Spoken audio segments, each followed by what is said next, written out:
मस्जिद की जगह पैसा लो ना, सरकार से पैसा लो। हमारे मस्जिदों की जमीनें यूज करना जरूरी है क्या? मतलब ये संघीय एजेंडा के तहत भी मीठी मीठी बातें बोल रहे हैं, बच्चों को स्कॉलरशिप देंगे, ये देंगे। अरे दो ना सरकार से फंड, वक्फ का पैसा क्यों देंगे हम लोग? वक्फ की जमीनें क्यों देंगे हम लोग? वो धार्मिक कार्य के लिए, आज एक मस्जिद बांधने के लिए जाओ आप लोग, देंगे?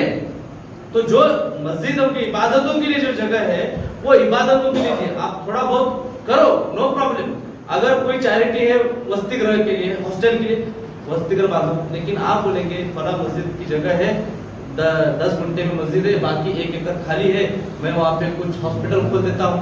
ये सरासर आज भाजपा और आरएसएस का एजेंडा रहा है। समीर काजी हज हाउस में जो कल प्रोग्राम होने वाला है तो वहाँ पर एसडीबीआई को बुलाया गया है जी।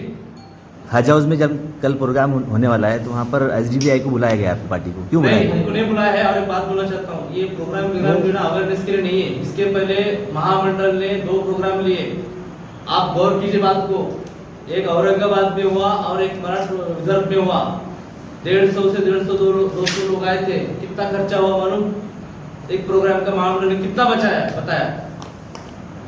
कितना? 1 करोड़। 100-150 लोगों के लिए 1 करोड़ रुपए खर्चा करते तुम। हाइट पता है आपको? महामंडल के अंदर का जो क्लर्क होता है ना, क्लर्क, वो 50-50 लाख की चीजें खरीद करता है। क्लर्क को इतना राइट नहीं होते हैं। एक टेंडर, मेरा चैलेंज है कि पिछले 7-8 सालों में एक टेंडर बताना इन्होंने पेपर में पब्लिश किया हो। करोड़ों रुपए की खरीदी कर रहे, कहां जा रहे हैं वो? अंतुल के घर पे, मखदूम के घर पे, किधर जा रहे हैं? मजाक बना के रखा इन लोगों ने महामंडल को। सर ये कोटी खर्चा तो पूरा है क्या आपके पास? हाँ है ना, इनके वही तो आरटीआई में कुछ लिमिटेशन होते हैं ना टाइम के।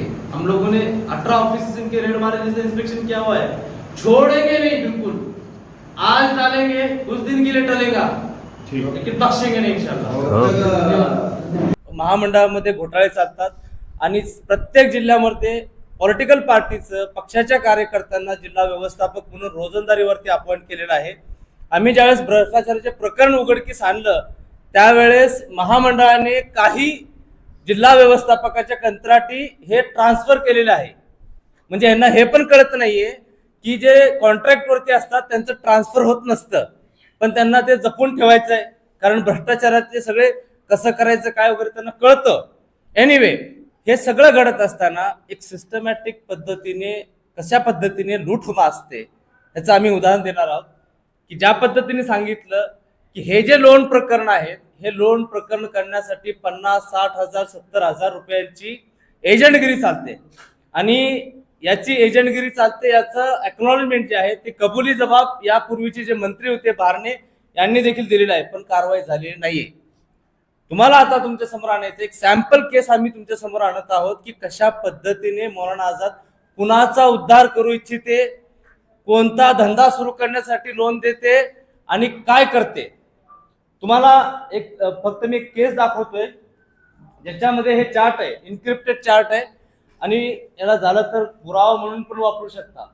आम्ही यापूर्वी पण सांगितलेलं हे चार्ट जे आहे हे अजित पवार यांचे कार्यकर्ते आहेत बारामतीचे, ज्यांनी एक सोसायटीसाठी चार्ट बनवला होता।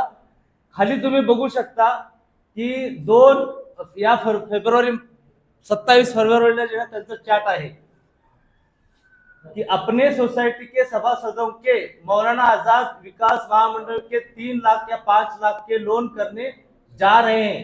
अभी आप फिलहाल महामंडल के लोन बंद है, लेकिन हम लोग अजीत दादा पवार इनके सहकार्य से लोन मंजूर कर सकते हैं, ठीक है। पुढे बघा, रोजगार चालू करतील वगैरे सगळ्या गोष्टी होत्या। या महाशयांनी लिटरली मटका व्यवसाय करण्यासाठी लोन दिले, जुगाराचा व्यवसाय करण्यासाठी। बरं, तारण म्हणून काहीतरी पाहिजे, घाण काहीतरी ठेवायला पाहिजे ना। घाण काय ठेवणार या लोकांनी? तुम्ही विश्वास ठेवणार नाही, या लोकांनी चांदरशाह वली या दर्ग्याची जमीन घाण ठेवली, वक्फची जमीन घाण ठेवली। ठेवू शकतात हे 7 बारे वाटा। यांचे लोनचे प्रकरण तुम्हाला नंबर देतो आम्ही, याच्यावरती नमूद आहे। याच्यामध्ये जर तुम्ही बघितलात की 7 बारा आहे, पीर चांदरशाह वली, त्यानंतर इतर हक्कामध्ये त्यांनी आपलं नाव चढवलेलं होतं सबको दे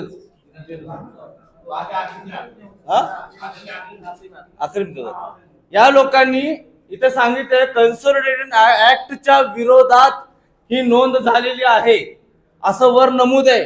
त्यानंतर नावं आहेत, त्याच्या खाली लोन चढवलेलं आहे मौलाना आझाद आर्थिक विकास महामंडळ 3,20,000 कर्ज पुरवठा. हे कुणाला कर्ज दिले या लोकांनी? फॉर एक्झाम्पल युनुस जाफर मुजावर हे कर्ज कधी दिलं? हे या वर्षीच आहे. त्यानंतर ना त्या दर्ग्याच्या जागेमध्ये तुम्हाला ती जागा दाखवतो दर्ग्याची, ज्या ठिकाणी एम्प्लॉयमेंट वाढलेले 20 ते 25 लोक मटका खेळतात दर्ग्याच्या जागेमध्ये दर्ग्याला चिटकून. हे सगळं आहे. पुढे अजून मी बोलेल त्या संदर्भात.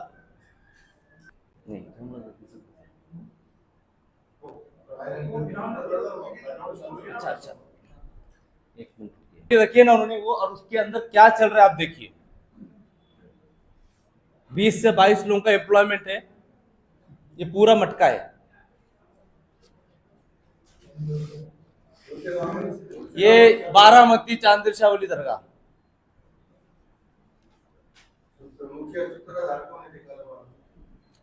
राष्ट्रवादी काँग्रेस अजित पवार त्यांचे निकटवर्तीय त्यांचे आहे सांगतो. रहीम मुलानी म्हणून होते, ते कॉन्ट्रॅक्ट बेसिस वरती होते. आता विचार करण्यासारखी गोष्ट, कॉन्ट्रॅक्ट बेसिस वरती असताना म्हणून ट्रान्सफर होतच नाही. त्यांना ट्रान्सफर करून आता दुसरीकडे घेतलेले त्यांनी. बरं हा मटका हो अल्ताफ साहेब हे त्यांचे नातेवाईक लागतात म्हणून एजंटगिरी. पुण्यामध्ये 438 प्रकरण झाले लोनचे, त्यातले 388 फक्त बारामतीमध्ये झाले. आणि यांच्यासाठी 38 एक देखील EMI भरलेला नाहीये. हो यस टर्म लोन. बरं आता तुम्ही म्हणाल हे मटका चालू आहे, यावरती FIR व्हायला पाहिजे होती. ही FIR कॉपी. या FIR मध्ये तुम्हाला जे 7/12 लोन घेतलेले लोक आहेत त्या लोकांचे नाव भेटतील. FIR मध्ये कुठं मटका चालू होता याचा उल्लेख आहे. कोण कोण लोक पकडली गेली, कशानुसार पकडली गेली, किती रक्कम होती याच्यामध्ये उल्लेख आहे. आणि ज्या लोकांनी लोन घेतलं ना मौलाना आझादच्या त्याच दर्गाच्या याच्यावर घाण ठेवून त्या लोकांची देखील नाव आहेत. आणि कुठं मटका चालू होता त्याचा पण याच्यात उल्लेख आहे. आता आम्हाला प्रश्न हा विचारायचा आहे की तुम्ही मौलाना आझाद आर्थिक विकास महामंडळ लोन कुणाला देते? बरं हे डॉक्युमेंट ज्यावेळेस आहे आम्हाला विचारायचं वक्फ बोर्डाला, तुम्ही काय झोपा करताय का? तुम्हाला माहिती आहे अशा गोष्टी का? ज्यावेळेस हे गहाण होतं वक्फ बोर्डाची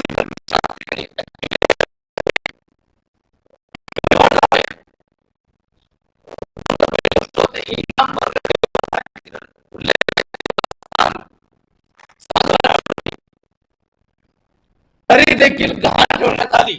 वक्फ बोर्डाने परवानगी कशी दिली? परवानगी FIR यांच्यावरती. कुणावर FIR करणार? महामंडळावर करणार.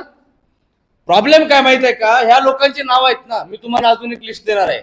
या लोकांनी 0 EMI दिले. 0 म्हणजे काय? तुम्ही सगळं डिसाइडेड असतं की आपल्याला EMI द्यायचं नाहीये, दादा बसलेले आहेत, फक्त लोन घ्यायचं. म्हणून पूर्ण तुम्हाला आता माहित असेल एक प्रश्न उद्भवतोय, हजारो लोकांच्या याच्यावरती संपत्तीवरती तुम्ही बोजा चढवलाय, त्यांना पैसे भेटलेले नाहीत. का नाही भेटले? शासन म्हणतंय की आम्हाला केंद्रातून पैसे येत नाहीत. केंद्रातून पैसे प्रत्येक राष्ट्राला जाते, सत्ता तुमची भाजपाची आहे. भेटत याच्यासाठी नाहीये की महाराष्ट्रातील महामंडळाने गेल्या कित्येक वर्षापासून ऑडिट नाही केलं, त्या व्यतिरिक्त अशा पद्धतीने कर्ज वाटप केले की जप्ती करू शकत नाही. आता मला सांगा, या लोकांनी 0 EMI दिलं, वक्फची जमीन जप्त करणार का तुम्ही? वक्फची जमीन जप्त करणार का? प्रश्न हाच आहे. की मुस्लिम समाज असू दे किंवा इतर वंचित समाज असू दे, यांच्यासाठी शासन काही करत नाहीये. बरं, हे भ्रष्टाचार होत आहे हे सगळ्या गोष्टी शासनाला माहित आहेत, तक्रारी आम्ही केलेल्या आहेत, पण शासनाला पण माहित आहे की आपल्याला काही करायचं नाही. तुम्हाला कल्पना असेल, मागच्या वर्षी जे आहे ना, परशुराम आर्थिक विकास महामंडळाची सुरुवात झाली ब्राह्मण समाजासाठी. एक धरणा दाखवायचं की ब्राह्मण समाजाने आम्हाला महामंडळ पाहिजे म्हणून केलं, म्हणून कुठं आंदोलन नाही, काही नाही. महामंडळ सुरू झालं, त्या महामंडळाला 6 IAS ऑफिसर देण्यात आले. त्या मंडळाला 6 IAS ऑफिसर देण्यात आले. आता मागच्या काही दिवसापूर्वीची गोष्ट आहे, 1 मिनिट. महामंडळाच्या परशुराम आर्थिक विकास महामंडळाच्या जे अध्यक्ष आहेत त्यांना केंद्रीय मंत्री दर्जाचा हे केलेला आहे, त्यांनी GR काढलेला आहे की अध्यक्ष हा मंत्रिपदा म्हणजे मंत्रिपदाच्या लेवलचा असेल म्हणून, राज्यमंत्री त्यांना दर्जा देण्यात आलाय. हे अल्पसंख्याक आयोगासंदर्भात म्हणजे मंडळाचं काय करताय तुम्ही? प्रॉब्लेम काय? करू दे. आमच्या नशिबी नेहमीच जे आहे ना, आमच्याशी खेळ करण्यात येतं. तुम्हाला माहित असेल की भरणे यापूर्वी होते, आम्ही आरोप लावले भ्रष्टाचाराचे, भरणेला काढलं, त्यानंतर कुणाला टाकलं तिथं? रबी मंत्री कोकाटे. मार्टी सुरुवात केलं.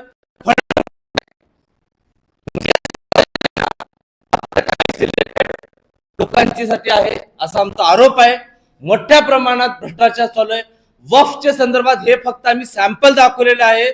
येणाऱ्या काही दिवसामध्ये जे आहे ना, आम्ही तुम्हाला असे अनेक प्रकरण महाराष्ट्रातील दाखवू ज्या ठिकाणी वक्फच्या जमिनी गहाण ठेवून या पॉलिटिकल पार्टीच्या राज्य कार्यकर्त्यांनी वगैरे लूट माजवलेली.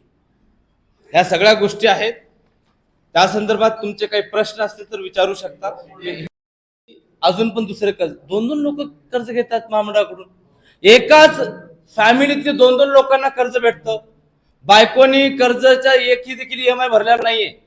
मग नवरा म्हणतो 3 वर्ष झाले, चला मी माझ्या नावाने अप्लाय करतो. जसं नियम बाह्य येते, परंतु चलताय वाला सब मामला आहे. नाही, ओव्हरऑल तुमच्या माहितीसाठी सांगतो, महामंडळाच्या मेन कारभारालाच आम्ही सगळं प्रश्नचिन्ह उभा केले होते. आता संचालक मंडळामध्ये महामंडळ म्हणतं की 15 लोक आहेत, ऑफिशियली 9 लोक आहेत. बाकीचे जालनाचे म्हणा, इतरचे म्हणा, शाह आलम नाव त्यांचं तेच ना, पूर्णपणे अवैधरित्या बसलेले आहेत. का अवैध आहेत माहितीये का? तुम्हाला माहित असेल, गेल्या वर्षी ज्यावेळेस विधानसभाची निवडणूक होती, 15 तारखेला ऑक्टोबर, मला काहीतरी होतं ते 15 ऑक्टोबर पर्यंत काहीतरी होतं, शासनाने 3 महिन्यामध्ये 1000 पेक्षा जास्त GR काढले. आणि ज्या दिवशी आचारसंहिता लागू झाली त्या दिवशी 2 महामंडळाच्या संचालकांना अपॉइंट केलं. मग निवडणूक आयोगाने त्याला ऑब्जेक्शन घेऊन ते GR रद्द केले. परंतु महामंडळाचे संचालक म्हणून आज देखील ते काम करत आहेत. प्रश्न आम्ही ओव्हरऑल सगळे काढलेले आहेत. बोजाचं जे आहे यापूर्वीचे आम्ही काही सॅम्पल काढलेले आहेत. यापूर्वी 18 जिल्ह्यांचं आम्ही इन्स्पेक्शन केलेलं आहे. भरपूर डॉक्युमेंट महामंडळ द्यायला तयार नाहीये. आम्ही ते लढाई लढत आहोत. औरंगाबादमध्ये 1088 अर्ज आहे. 1 वर्ष झालेले आहे, त्यांच्या मार्फत बोजा सोडण्यात आला. Yes. त्यांना 1 रुपया मला आमचा आरोप तेच आहे की ज्या हे विचार करण्यासारखी गोष्ट आहे, समीर नबीलाल काझी ते सध्याचे बोर्डाचे अध्यक्ष आहेत आणि त्यांच्यावरती गंभीर आरोप आहेत. ज्या इस्मा विरुद्ध गुन्हा दाखल करावा, FIR रजिस्टर करावी असा वक्फ बोर्डचा स्टँड होता. तो माणूस बोर्डाचा मेंबर बनतो, बोर्डाचा अध्यक्ष बनतो. विचार करण्यासारखी गोष्ट आहे. एक मोठं स्कॅन्डल आहे हे. त्याच्याविरुद्ध लढा चालूच आहे. आम्हाला अपेक्षा नाही असल्या भुरट्या चोरांकडून FIR होण्याची, परंतु आमचं काम आहे ते एक सक्षमपदी आहेत, त्यांच्यापर्यंत मुद्दा हे करणं. आता कळलंच की तुम्ही संगनमताने करताय ना, तुम्ही नाही केलं ना, हे परवानगी दिली, मग कोणी दिली? करा गुन्हा दाखल. नाही केलं तर न्यायालयाचा मार्ग आहेच. आम्ही ते लढाई लढणारच आहोत. प्रश्न हे आहे की तुम्ही सांगितलात 1000च्या आसपास, महाराष्ट्रामध्ये 5 ते 6000 लोक आहेत, पीडित आहेत. आम्ही मध्यंतरी आवाहन केलं होतं की ज्यांना कुणाला हे प्रॉब्लेम असेल आम्हाला संपर्क साधावा. एक गोष्ट विचार करा, एक माणूस जे 7,000 ते 60,000 रुपये कमिशन देतो.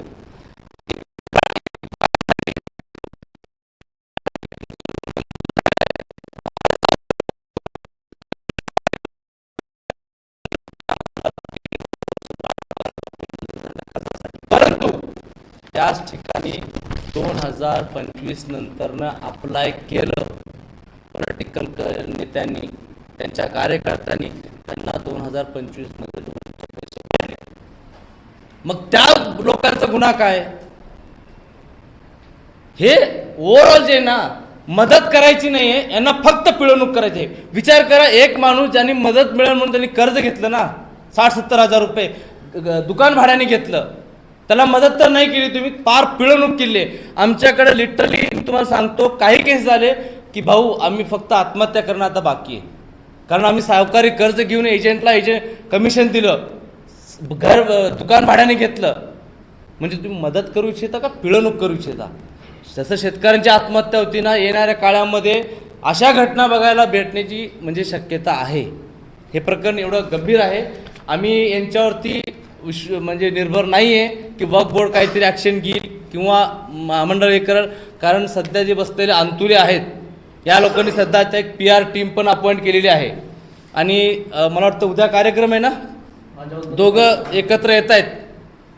एक हाजवसला काहीतरी कार्यक्रम वाटतं, तुमचे महामंडळाचे अध्यक्ष अंतुले आणि समीर काझी, प्यारे खान पण येत आहेत. ते प्यारे ते फक्त भाजपाचे, तर हे लोक एकत्र येत आहेत आणि यांचं आत्मसाडगट आहे.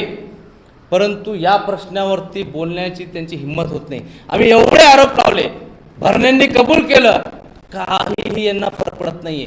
बोजा संदर्भात लोकांनी इतके रिक्वेस्ट केले, एकदम खोटारडे लोक आहेत लोक, आमच्याकडे पैसे नाही. मला असं वाटतं की मौलाना आझाद आर्थिक विकास महामंडळ असो की मुसलमानांचं कोणतेही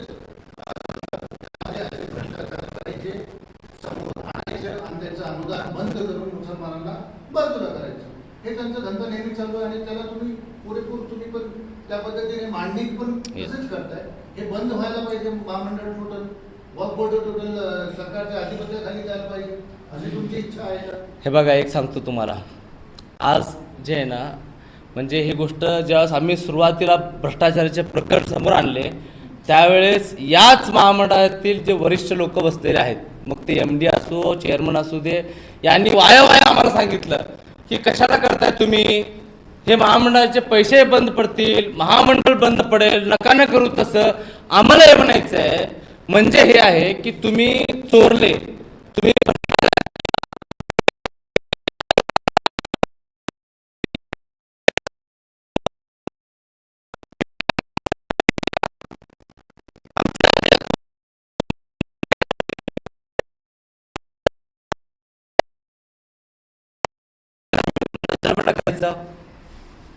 ही जर भीती असेल ना की महामंडळ बंद करणार आहे, हे भीती करून जर तुम्ही म्हणत असाल की भ्रष्टाचाराचे प्रकरण पुढे आणू नका, ही मनशा आणि हे आर्ग्युमेंट जे आहेत ना, जे सध्या भ्रष्ट बसलेले संचालक आणि चेअरमन आणि MD जे आहेत मखदूम, यांचं हे आर्ग्युमेंट आहे. 5 वर्षापासून हे चालू